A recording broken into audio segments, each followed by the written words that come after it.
Hello MED class 118. Just wanted to take some time, post another video up to talk about your research paper.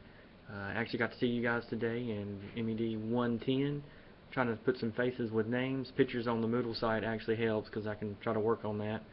But I know some of you guys go by your middle name. I actually go by my middle name.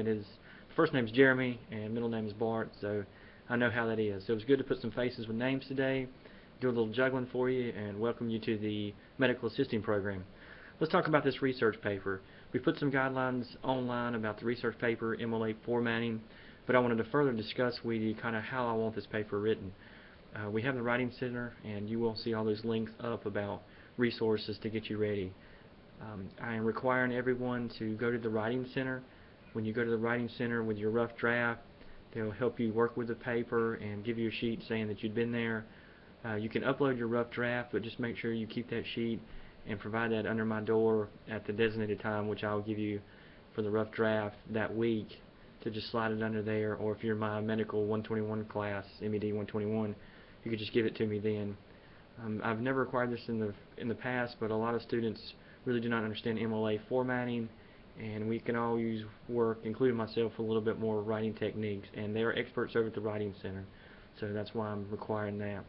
This paper is for you to kind of pick a ethical dilemma. There's all kinds of, and I want you to kind of keep it around medical. Try to keep around medical ethical dilemmas. I know abortion is one that's always out there. I would like you to limit that. Try to do something new and fresh. There's a lot of debates going on right now. You just can Google, look for ethical medical dilemmas, and with any dilemma there's pros and cons. Why people are for it, why people are against it. So basically you'll go and research why people were talking about it's a good thing or why people were talking about it's bad. Basically you're arguing both sides of the case, or researching the argument between both sides.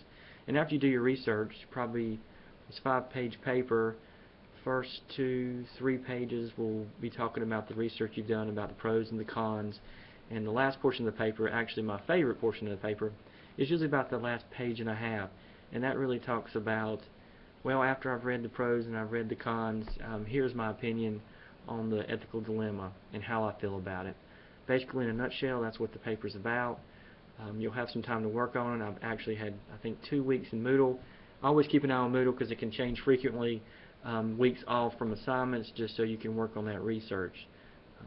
Best thing to do is start early. Go ahead and research. Get on Google. Start looking for your ethical debate. If you have any questions, feel free to email me. Like I said, I'd like it to be an ethical dilemma as far as with medical. Some ideas are assisted living, assisted death, anything like that. Kevorkian comes up a lot. I don't want 100 papers on Kevorkian, whether you should be able to assist people to die or not. There's a lot out there as far as medical and ethical dilemmas, and some of the forums that we discuss are some of those little ethical dilemmas we'll continue to do. So if there's ever any questions, I know it's difficult being online completely. I'm glad I got to see you guys today. I know we're working out some stuff on the books. Just keep an eye on Moodle, shoot me emails, and keep me informed if there is any problems.